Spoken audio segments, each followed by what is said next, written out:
Hello, my dear yogic friends and all other friends also who are joining us today with this in this fantastic interview with our guest, Dr. Kausthub Desikachar. Hello, Kausthub. Namaste, Katya, and namaste, all of you who are seeking your true Dharma. Yes, welcome all the seekers of your true Dharma. We are today in this interview, a very, very special interview. What we are going to talk about with Kausthub today is a special individual karma of people who send us questions about their individual Dharma, their individual Dharma path. So, and Kaustub will answer on these questions as much as possible he can. But mostly, I want to say that all these questions and also answers will be for all of us. Actually, they are the story of all of us and all the blockages that we have and all the questions about our Dharma. But before we start, we are going to greet first Michaela. Hello, Michaela. She is here with us again, so everything works. Yeah, so you hear us. I think we are okay. There's only Michaela, nobody else. No, I Please, think friends, let no. us know if you are there. Please let us know. We can see that you are watching, yes, but let us know if you are there. From where are you, especially all those who had already sent the questions about your individual Dharma. So for all those who are the first time here with us, we already have many interviews with Dr. Kausthub Desikachar, and Dr. Kausthub Desikachar is a lineage holder of Vini Yoga tradition, which is for many, many hundreds years also Kaustub already going on. So it means that it has not just some techniques, but it has also very, very big wisdom that helps now all of us in modern times through the teachings that Kaustub Desikachar is teaching us, all the students and all the others. So Kaustub Desikachar, you are also doing a lot of free chants during these Corona times. You are doing every morning. You are chanting with a lot of people, free online. You are doing a lot of interviews. You have also a lot of online courses. So why is your decision to help people in this quarantine times like this? You are actually giving a lot for free. You are supporting people like this. Why did you decide it to support people like this? You want the chanting first, or we do the answer of the question first? Let's do the answer, then this is like some sort of introduction for you. Oh, good. Thank Yes. you. So, I feel that people all over the world at this moment, they need a connection. And what I feel is not so appropriate is the languaging that is used by mainstream media, which is the concept called social distancing, which actually makes us feel as if we are apart. But in this crisis, in any crisis, what we need is actually a connection, a place where we feel connected, a place where we feel safely connected. And that is what I tried to do with my offering of the daily chants, which we did till the end of April. And from Monday on, we will continue till the end of May, but three times a week. And it's a place where people connect at the same time, at the same moment from all over the world. And we all participate in a chanting, which is coming from our heart. So in some ways, it is a heart-to-heart connection. And the only reason I do it is because I feel it is in my dharma to do it, to offer support to people around the world as a teacher of yoga, as a therapist of yoga. because people need this support now. And more than ever, yoga teacher is not somebody who is just available when things are going well. That's been the attitude of a lot of yoga organizations, unfortunately. But actually, a good yoga teacher, a good yoga therapist is somebody who has to be there when there is a need. And that is what I try to follow from my heart. That's what I felt, and that's why I did it. Great. This is very, very good to hear also from your point of view. So now you can chant for us, a small chant at the beginning and then a small chant also at the end for us, so that we can connect as a group in this interview today. Okay.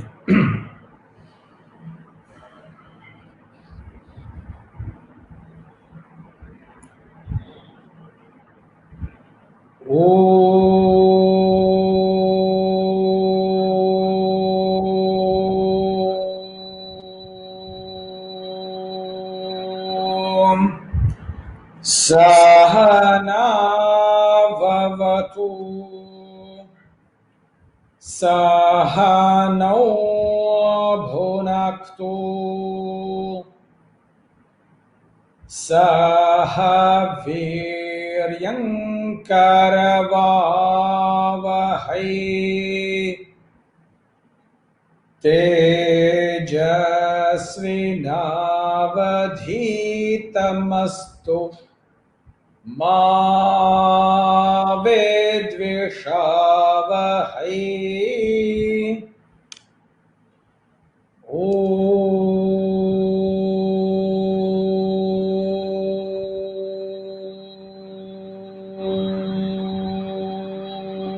Om Shanti Shanti Shanti.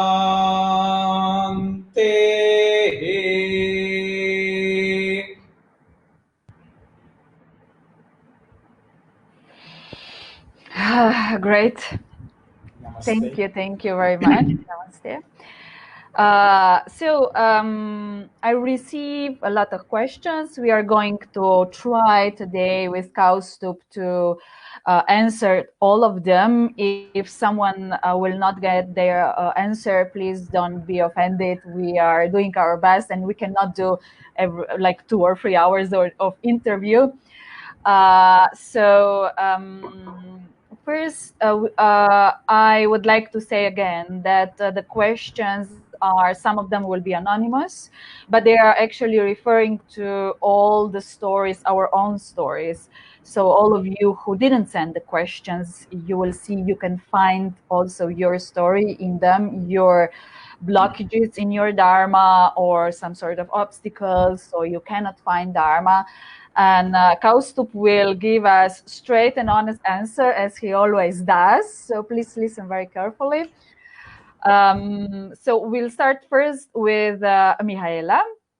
And Mihaela, she is saying that nearly for 2 years, she started with her own small business. And she's very passionate about it. But somehow for her, it seems that she's struggling with continuous blockages. And she does not know what to do to get out of this negative spiral. So she somehow put herself in this negative spiral. And what could be her next step to turn it around? What is your suggestion if someone is passionate, doing something with passion, but it's actually very, very in the negative spiral? It's an excellent question. And I feel that this is what happens when we follow our Dharma. I would say that you should change the languaging around how you say, rather than saying, I started my business, you must think about it as if it is your Dharma. Then your relationship with it changes. And Dharma is not something, following a Dharma is not something that is always going to be easy. It's not always going to be the sunshine kind of situation all the time.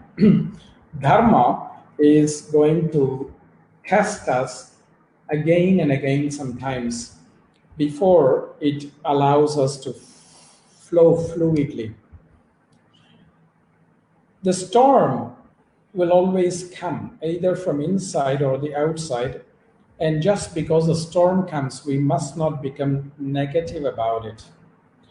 We must not run away from it, we must not hide from it, but rather we must try to find a way to weather the storm. And even if we are more creative, we have to ride the storm. We have to learn how to ride the storm. And that is when we know that we are standing in our dharma, that when things are not going well, we still feel that what we are doing is the right thing to do. The moment some negative thing comes, the moment some challenge comes and we want to go away from it, that is the moment we know for sure that we are not pursuing our dharma. So, what I would encourage you is to learn how to weather the storm first and then learn how to ride the storm so that you know that you're anchored in your dharma.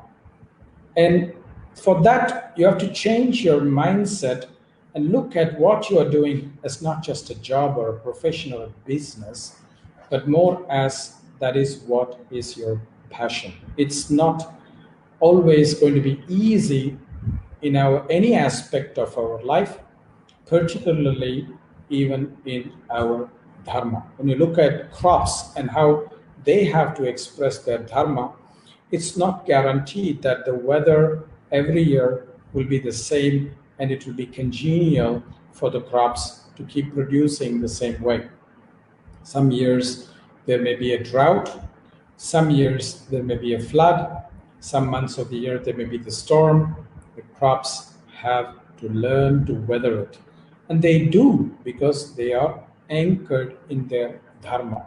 That's where the concept of rooting is so important.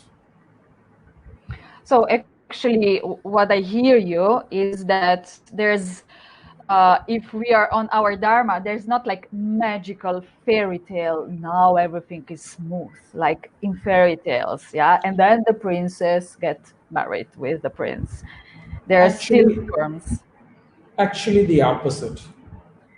You will you Yeah. will it'll only be more challenging, and that's really the test. Like when I look at the story of my grandfather, for example, some of my ancestors, it was not easy for them.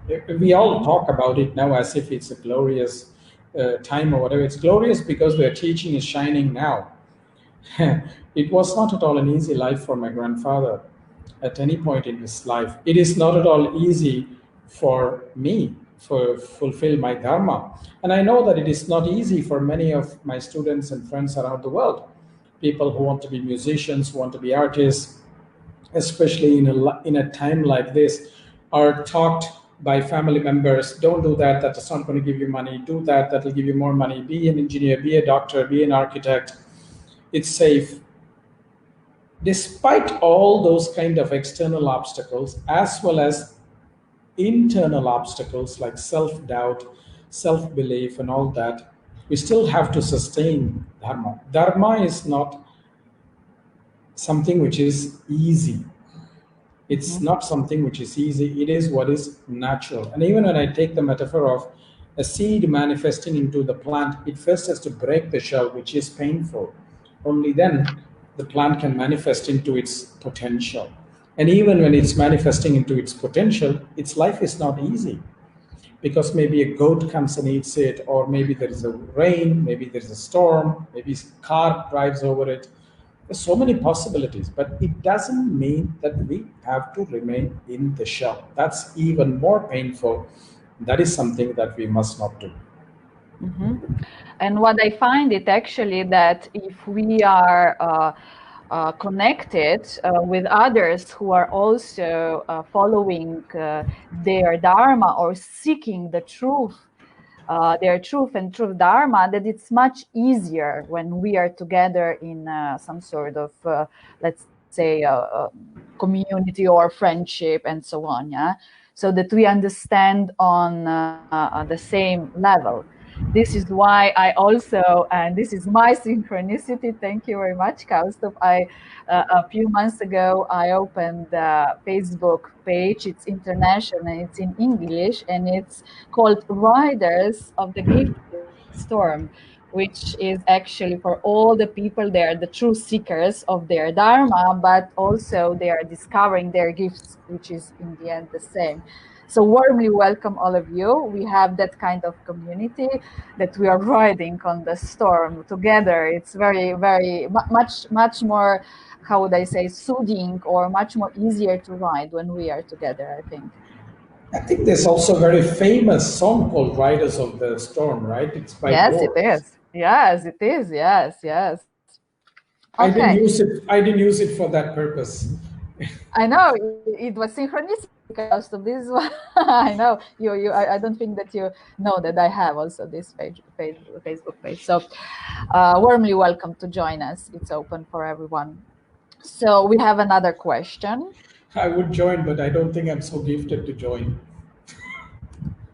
Okay, go on. I will just not answer on this crazy question. Kausthub, we all know you are a very deep seeker of the truth. So you're warmly welcome. I will invite you personally.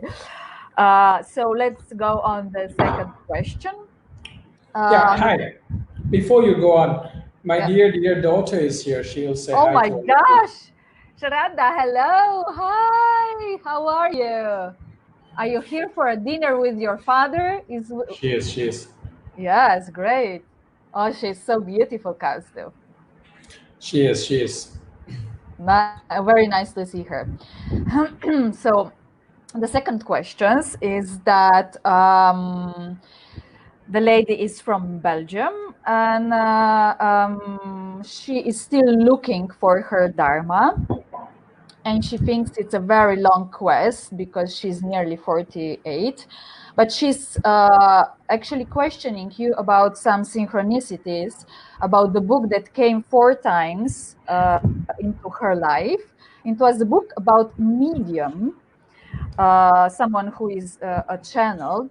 And she's asking if this synchronicity could be her Dharma also. So if that kind of things are some sort of little informations coming from the space to us. Yeah. Surely it's a sign, but it need not be that somebody just has to be a medium just because a book of medium shows up like 4 times. Now, what medium is doing is basically helping people. Mm-hmm. So, in that way, it could be that this person who is receiving this book is receiving a sign that her dharma is to help people with various illnesses, and that she is a medium for healing rather than just being one kind of medium, which is probably expressed in that book. Sometimes, as a therapist, as a doctor, as a nurse, we are also mediums of healing, mediums of transformation. As a teacher, we are mediums of transformation. So we must not take it always literally that just because I got a book on being a medium, I should become a medium. Yeah. It's something that is worth reflecting on. It may be that that person is also meant to be a medium, but we always have to understand that nature and the divine, they speak through metaphors. They don't always speak literally. They don't always speak literally. That's very important for us to remember. Yes. If we become literalists, then we are lost in this. We cannot read the map of the divine or of the nature if we are a literalist. We will fail. Yes. So I would recommend this person to consider looking at herself in the domain of helping other people and whether that is what she is resonating with.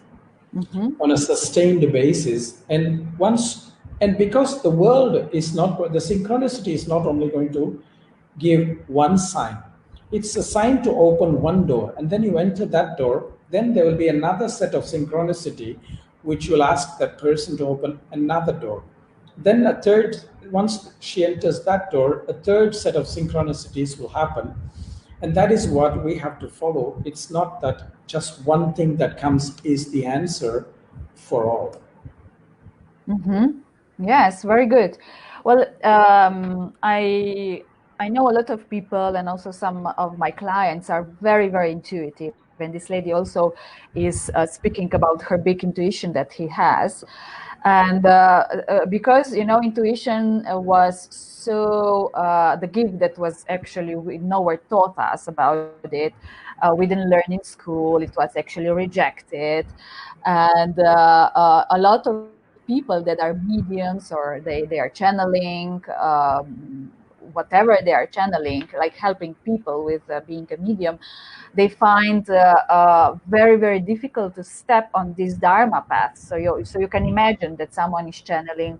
I'm just imagining some sort of beings that are not seen by anyone, or they are like singing a dolphin song, and it's healing, but it's so strange how to put yourself out with that kind of strange, let's say, for this modern world, gifts. It's like, are they be accepted? Correct. And that is part of the problem because we are living in a very ego dominant society where the acceptance is based on other people's approval. And unfortunately, that is what we need to change. And we need to have what is called self acceptance. Mm-hmm. Dharma is a gift that is given to us. And sometimes when I look at some of my students who are such talented musicians, such talented singers, such talented dancers, the only thing I strongly, deeply believe is their obstacle is their self doubt. It's nothing else because they are too long seeking for approval from other people rather than seeking the truth that defines them. Other people's words or behavior is not going to define us. Always give a simple example. This is a cup which holds tea now, but it's a cup. Now, just because somebody calls this a car, this is not going to become a car. Just because somebody calls it a stupid monkey, this is not going to become a stupid monkey. Just because somebody says, hey, you know what, you should not be a cup, you should become an engineer, this is not going to become an engineer. It's still going to remain a cup. That's what defines it. And it's the same with each one of us. We must have that self belief to define ourselves rather than let other people define us. Because just think about how difficult that's going to be. There's about 6.5, 7 billion people in the world. And if you allow every one of them to try and define you, each one will have their own expectation of what we must be, and that's going to be an impossible task to fulfill. So we must not seek approval from the others, and that is the big problem in modern society of this, what is called the tall poppy syndrome. I was taught by my dear English teacher, Sarah Ryan, this word because I don't have poppies in India, at least that I know of, at least in my mother's garden. So this concept that if somebody stands out, we chop them, so we make them homogeneous so that it's acceptable, that's really sad. And that is Yeah. something that we must not subscribe to. We must actually subscribe to a deep sense of self belief in the gift that we've been given because Dharma is a gift. Yes, It's tall not a poppy burden. syndrome. Yeah. It's not a burden, it's a gift. Yes, I agree completely. Tall poppy syndrome. It's, guys, is really, you need to put this in our mind, in our heart, and really don't, as Ananda here said, acceptance based on other people's approval is the biggest self problem today. Thank you, Ananda, for this a nice sentence and nice insight. It's exactly this, and this is why we are doing Dharma interviews, that we can a little bit open the subconscious for all these fantastic insights that you have. And you better listen to Ananda, otherwise the gangster Ananda will come out. Oh my gosh, really? Wow, this is so fantastic. Let's find out who is the gangster one. Huh?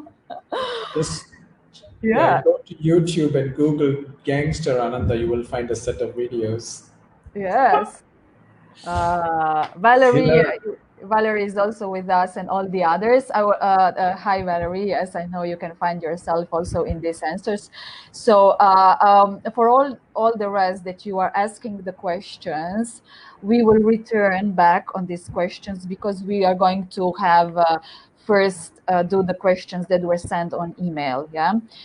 So the first question is about Moitza, and Moitza is now working in some financial insurance company, but she became a mother. So she has now a little child, and after giving birth, she's saying she's still in this feminine energy, and she can in her old job.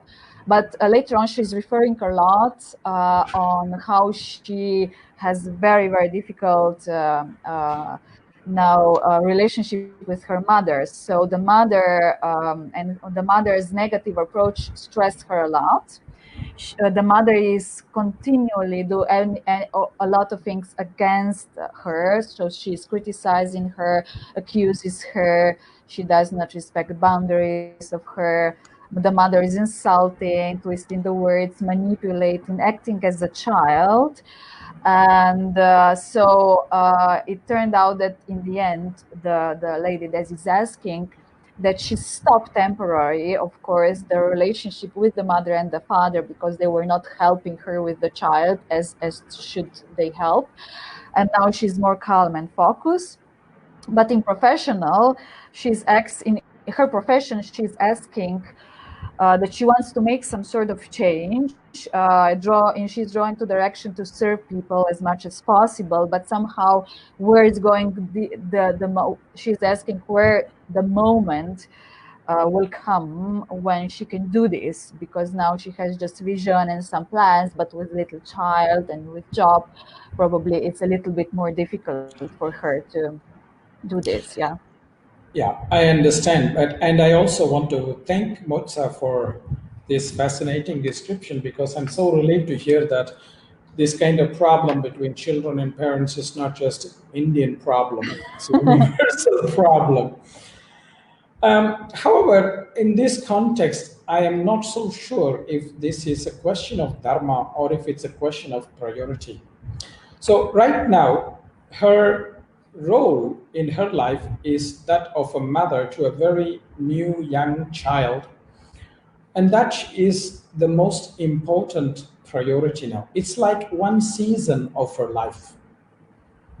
And that is what she has to experience in this season of her life, which is that she has to nourish the child. And of course, her body will be changing a lot because there is hormonal changes and other things.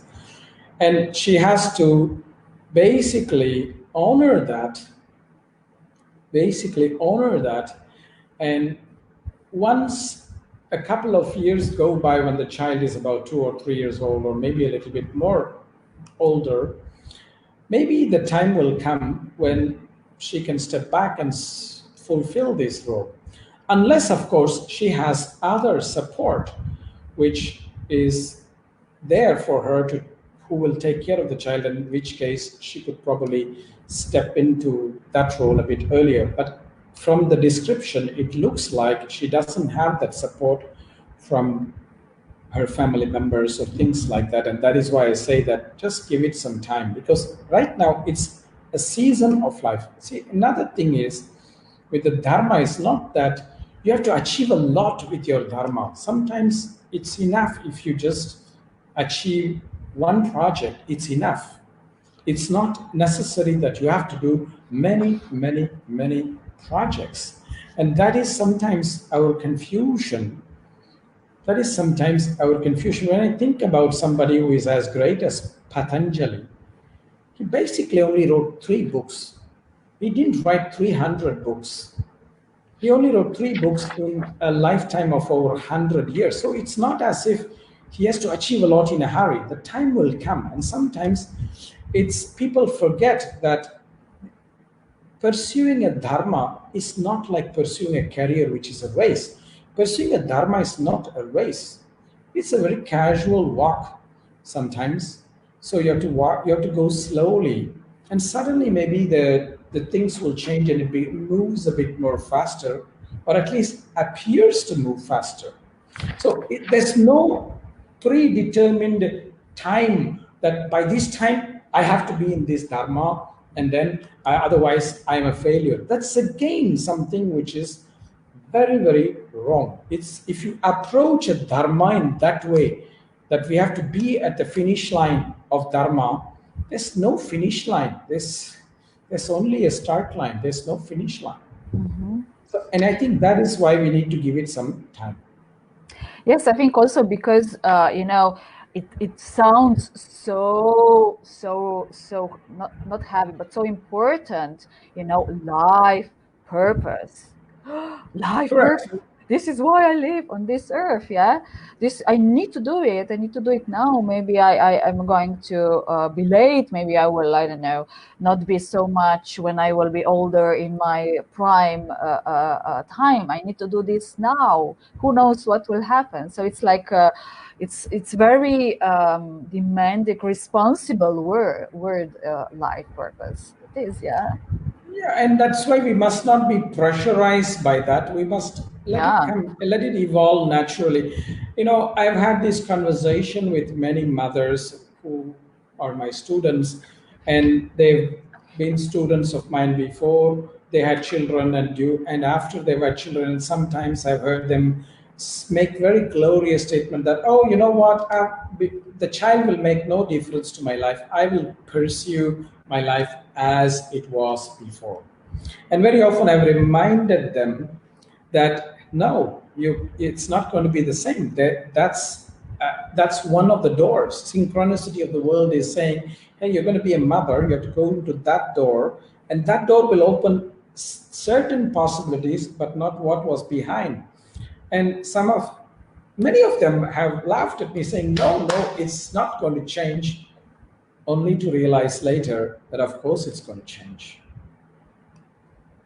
Yes, very good point, I think. Yeah, actually being like a mother or a father, as you are also, it's You have to read the comment, Katya. You have to read a comment. I'm not talking about one particular person in particular. MG, come on, it's not about you. You didn't send the question. I guarantee there's at least 10 people in my mind I can think about Yes. with whom I've had this conversation. At least 10 people. Yes, but Maria Gabriel, very nice that you're here with us, and all the rest of the people. We are reading your comments, and we are all greeting you. We are both greeting you. Also, Senghecha, I don't know if I pronounce. I'm so sorry. Yes, a very important thing today is that Kausthub has pink glasses. Very good observation. And why she's saying that is because these glasses come from Korea, where she's from. We went and Oh my bought God! together. Oh, really? They're wonderful. Great. I should have some glasses like this also. And Deepika, hi, hello. So let's go to another question that Letitia put it. So I think it's a very interesting question. She's saying, if we are sick, is this always a sign that we are not fulfilling our purpose of life? So if the sickness comes, yeah. I actually feel the opposite, but at the same time, it's not a very direct question, because sickness is something that is natural to life. We are not perfectly made. Just think about it, my friends. We are manufactured by our parents, so we can't be perfect. So, sickness is very natural. Now, what I feel, there are two aspects to this question. What I feel, on the one hand, if we are not pursuing our dharma, what is natural to us, it's possible that we will get sick because of that. That could be one of the reasons of sickness. It's not the only reason. On the other hand, I also feel that sickness does not need to limit dharma. And I have many simple and great examples. For example, you talked about the chanting have been done that we've been doing in the month of April. And in this time period, there's been like 4 days where I have been seriously sick and have been on antibiotics. But this does not prevent me from sharing the chant. And I have been in pain during these 4 days. But when I've been chanting, and I've been telling the group while during this chanting as well, that as when I've been chanting for that half an hour, I felt no pain, no suffering. And I see great examples. I'm just a simple example, but they're great examples of fantastic people like my grandfather, for example. He, in his late 90s, he fell and broke his hip, which limited his movement. It was after 93, 94 years of his age. And he refused surgery.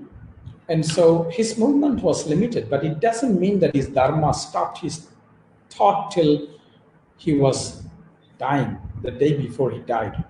And actually, even more fascinating, he produced his best work called the Yoga Valli, a commentary on Yoga Sutra, after this accident. So sickness should not be a limiting factor. When I look at great yogis like Ramana Maharishi, a very great South Indian yogi, he had cancer. And that did not stop him from his dharma. So the point is, on the one hand, yes, dharma, not pursuing our dharma could be a cause of illness. Two, I also would like to say, becoming obsessed with the dharma at the cost of our body, which is not actually dharma, that's an obsession that can also create sickness. And thirdly, we must not limit our sickness to limit our dharma. Maybe we need to give some time for healing, sure, but it does not mean it must inhibit us from our dharma. A very modern example I can also think about is the scientist Stephen Hawking, who has been so paralyzed for so much of his life, but he did not allow that to inhibit him from fulfilling his dharma. Yes, good point. Yeah. So let's go on the fifth question. So Tina is asking, so she's saying that she felt that her path was very clear. She had the dream about the dream job, about the dream partner, about the dream family. Everything was, I'm going to achieve this. But nothing happened.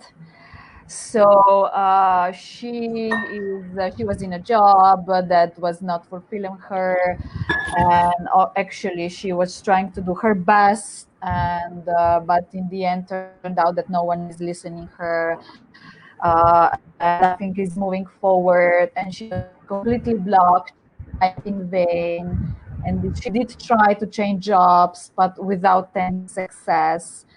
And also in private life, she is still without a partner, she's saying, yet alone with the family that she was dreaming of. So she is saying a very, very, I think, very good point in her questions, that she does not want to just pass through life. She needs to, her heart is saying that she wants to do something. She wants to fulfill her dharma. I think this is really very good point, that inside her heart, she's feeling that she does not want just to live and then die. Yeah. Perhaps she's looking in the wrong place, that the dharma is in the job or the dharma is in the family life. Maybe for her, it's somewhere else. It's not always that everybody has to find their dharma in their job. Job is something, dharma may be something else. For some people, they are lucky that the two merge. Yeah. And so she has to step back and keep her mind open and find other avenues, perhaps, that she has maybe to find the dharma in other possibilities and not limit itself by these possibilities that are actually defined by society. It's not refined by the person. It's a society's expectation that you have a good job, you have a good car, you have a good power family, and things like that. It's a social expectation that we have accepted. So Mhm. perhaps that attitude has to change, and maybe when that changes, the energy that she is putting out will change, and perhaps that will bring a partner, that will bring a job. Maybe we don't know, but the energy has to change because if we are searching for something in a particular form, that's really not a good way to approach our life dharma. Dharma is not in the form that always that we expect. So that's why I'm saying, if the way she's looking at this is changed, the energy that she's exhibiting or emanating in herself will change, and that will change a whole number of dynamics around her of the people with which she is having connections or relationships with. I'm talking about all kinds of relationships like friendships, family, job, employer employee relationship. Everything will change. And I think that is what is needed rather than searching for it through a set of predefined expectations. Yeah, very good point. Well, for all of you, they are still in that kind of position as this lady is. I am preparing on next Friday a free online workshop, which is called Art Heals Breakthrough into New You. So we are going to work in an art. You don't need to be art talent, or you don't need a lot of colors or something. You just need a paper, a pen, and some crayons, and I will guide you through creative process to put something down, to put your blockages down, and that the new you will emerge. So if you're interested, I will put a post later on down. It's completely free. It will be in English, and it's really very fun, but it's really also very, very transformating. So you can maybe a piece of you can find a piece of you through that process, and you can see how art actually heals. So Kausthub already said he will come. Oh, did I? Oh, yes, you are welcome. Yeah, all of you. So let's go to the next question. Rani is saying that she actually found her Dharma with the yoga pad. Yeah. So she completed the Vini Yoga teacher training, and then later on, she actually had her own yoga studio. But not so many students are there, she's saying, and there are few of them that they are loyal, but there are not so many students in this yoga studio. So problem is that she never fully relied on yoga for existential fears. I think that this was also one of the questions that was put it there to the in the comments today. So she's getting closer to retirement, and the security idea is not getting any smaller. So she's actually in existential fears of not having enough money with just a few yoga students. So I have two things to say. I think one thing Rani will like, one thing maybe Rani will not like. I take the risk. The first thing I want to say, which she will like, is I know Rani has more students than Patanjali himself. Wow. Patanjali had only 4 students, okay, whereas I know Rani has many more students than 4. And the other thing which I want to say, which I think Yeah. is not something that she may like, which is I think maybe in the long term she will embrace and like, and I think is part of the problem for most of us today. The answer is fear. If you are teaching with fear, that, oh, I will not earn enough money, oh, I will not be successful. That is the energy you are putting out. And people are not attracted to the energy of fear. If they are attracted, it's for very bad purposes. If you are putting out the energy of love, the opposite of fear, when you love your yoga, and that is what you don't think about whether you will survive or not. You don't think about that. You just do it out of love. I'm very sure that over the long period of time, things will be okay. I'm saying long period of time because there are years where you will go up, there are years where you will go down. Like in my case, for example, the corona has really affected me that I'm being hit so badly this year that it's so bad that I don't even know if I can survive if this continues another month or two. But I don't focus on that because there will be better years in the future. There have been better years in the past. There have been worse years in the past, and there's probably going to be worse years in the future. We don't know. We cannot control it. We cannot live with that fear. We have to live our Dharma through love, and there is no other way. This is my experience, and this is my reality, and this is an advice I'm offering with a lot of love in my heart, and I hope it's not taken the wrong way. Yes, it's challenging in modern time. We are living in a money dominant world, but if we keep our priorities clear, we actually can survive even this money dominant world. But the energy we put out is so important. The energy we have to put out is the energy of love. I don't even say confidence because sometimes that could be egoistic. It's the energy of love. You have to function from your heart. Yes, very good. I can feel with myself like this. I even don't know what it's going on, like intellectually in the process of healing the other person, helping facilitate the healing. Yeah, but it's really coming from a deeper space.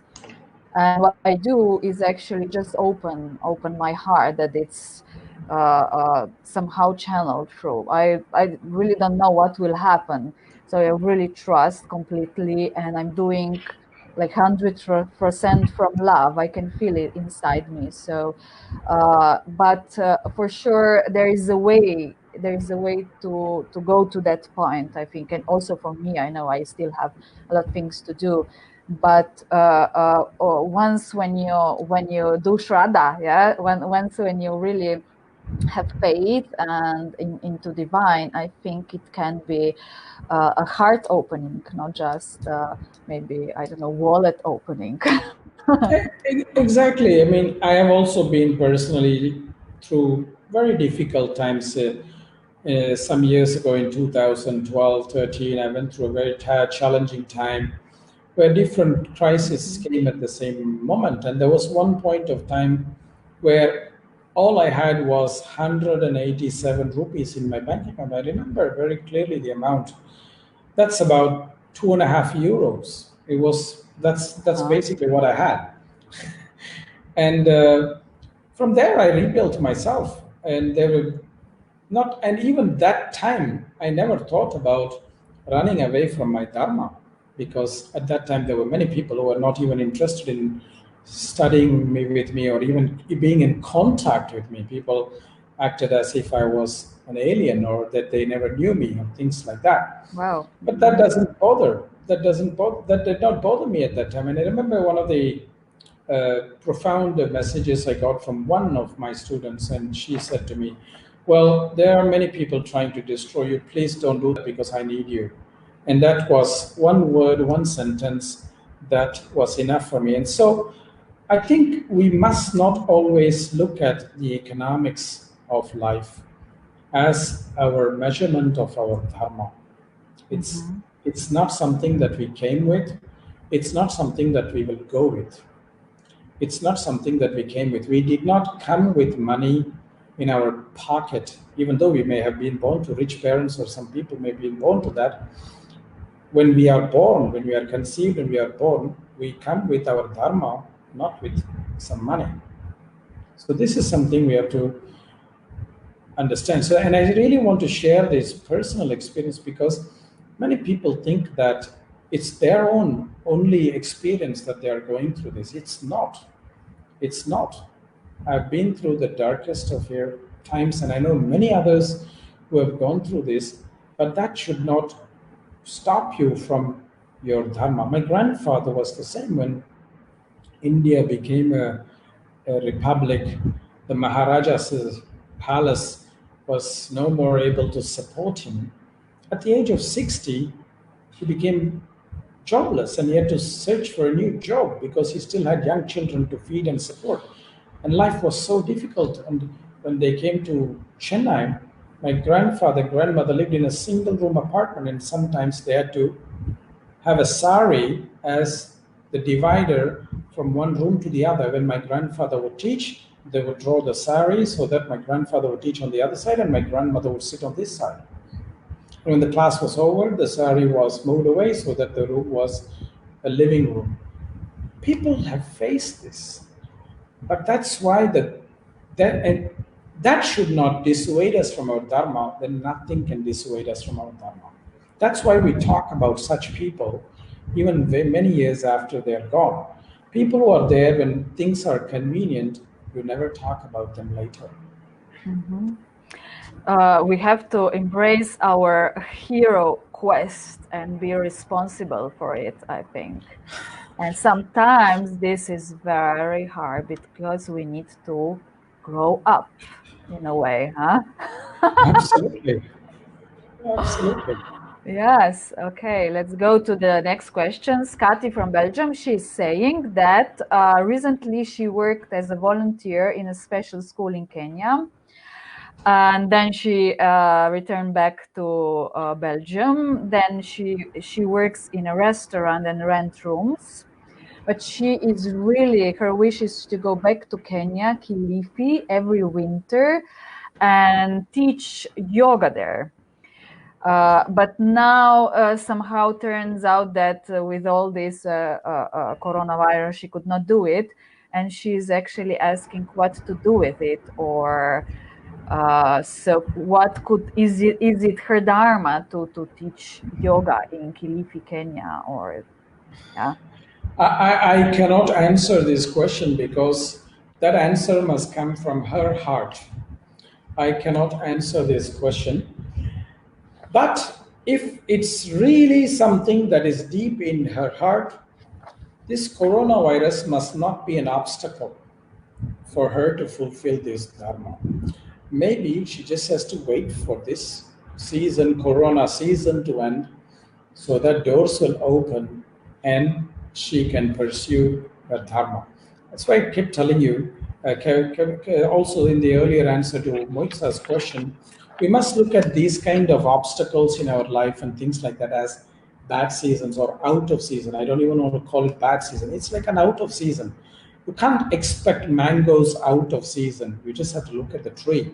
You can't get mangoes. So the same way, maybe this moment in somebody's life is an out of season time, and we just have to wait for the right season to manifest. So actually, is it right? I'm just putting now my question. The dharma is some sort of it circulates. It's not like a fairy tale, like a lineage, No. something. It's poor little girl, and then she is in trouble, and then she tries to find that prince, and the prince come, and then boom, it's not fairy tale. It's cyclical. Yeah. I wish. I wish it was a fairy tale, but unfortunately, it's not. Yes, it's very good for us to embrace this cyclical living, not the linear living. Yeah, Exactly. yeah. So another question comes from Norway, and the lady is married and with two grown-up kids. Currently, she's working as a consultant, but on her spare time, she has a few clients in Gestalt therapy. And she's feeling the split in herself. What is she supposed to do? The blockage, of course, as we find out, is mostly economical. But also a few years ago, she pushed herself over time and she ended up in burnout. But the last 3 years, she have changed the way she lives. So what will you recommend to the person that it's doing a little thing, that it's helping people, like Gestalt therapy that she's doing, and on the other side, she's actually doing her regular job? Well, it's the same, like I said before, for the question of Rani, who also has a job and is teaching yoga because there is the fear that yoga may not help. My answer is very similar to that, that it's basically we need to find a balance of what is it that we can sustain. And in this way, when we say, okay, look, we need this particular kind of lifestyle for which we need this kind of a job, and we have to accept that, okay, for the moment, we can't thrive in our dharma the way we want. On the other hand, we could make the opposite choice where we can say, well, we want to thrive in our dharma, which means we need to reconsider the choices that we want in our life. We can't have both on a high, especially if the job and the dharma are not the same. We can't have both on a high because one, everything is about energy. You give a lot of energy to this will have less energy. If you give a lot of energy to this will have less energy. So it's a question of finding the right balance that is suitable for each individual, not something that anybody else can decide. And each individual must consider it based on what kind of support system that each one has. A similar person without family support, let's say, for example, somebody has a very good husband or wife who has also a job, who is contributing to the family, how they can make a decision may be different from somebody who is independent and who has no relationship and who has one child. It's like a single mother, for example. It's very hard.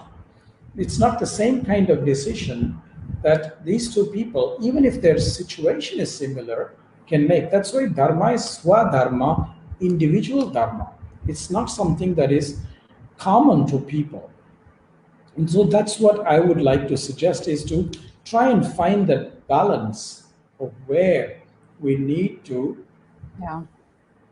kind of find the delicate point where we can balance the two if we need both to be different. It's Hmm. tough. It's not easy. It's It's not a not fairy easy. tale, yeah. It's you are using the word fairy tale a lot today. I don't know what's happening. No, Is I it, had, I am studying fairy tales like for years now. You know what actually they did to our subconscious. It's completely terrible. So this is why I am reflecting. You know. it's Yes. not always terrible. It depends on which kind of fairy tales we read. Yes, yes. Some of them are nice. Yeah. So, Kaustub, one questions for you. It's now already 1 hour. We need to close Yes, it. we should close it. We should close it. Yes, thank you all, the guys that were friends that you were with us. This is not our last interview, so you can still put some questions to the next interview, which will be my favorite topic. What is divine? What is Ishvara? Kaustubh is going to talk about this, and I'm looking forward to it. We will post the date on my Facebook page, and there we can discuss also and answer of all your questions. Thank you very much for being with us today. Thank you, Kaustubh, also to you. Just Thank one you, last Katya. just one last question before you chant for us at the end. Is your online course for Yoga Rahasya, which starts, I think, on Sunday, this Sunday, still open? Of course, it's only starting on Sunday. We are only in Friday. Okay. It starts on Sunday, Yes. and people If can anybody still wants to apply. join, they can apply. Yes, of course. Okay, we will post the link down. And if anyone is interested in my expressive art free online workshop, Art Hills, and want to experience a breakthrough into new you, please send me an email. I will also post a post on my Facebook page. So stay tuned with us for another interview with Kausthub about the divine. I think it will be very, very interesting. Thank you all that were again with us. Thank you, Kausthub, and please do chant with us for us another chant for goodbye. Om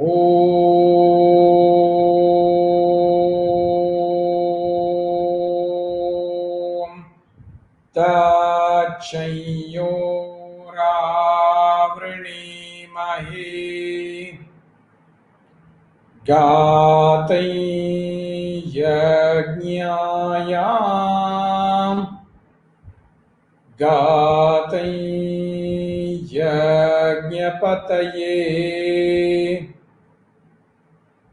Daivi Swasthirastu Naha Swasthirmanushabhyaha Urdhvanjighatu bheshajam Shanno astu dvipade Shanchatushpade Om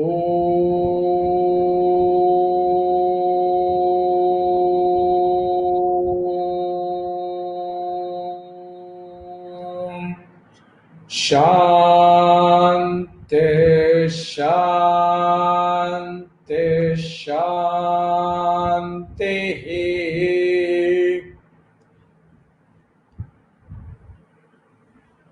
Namaste, friends. Thank you so much for being here.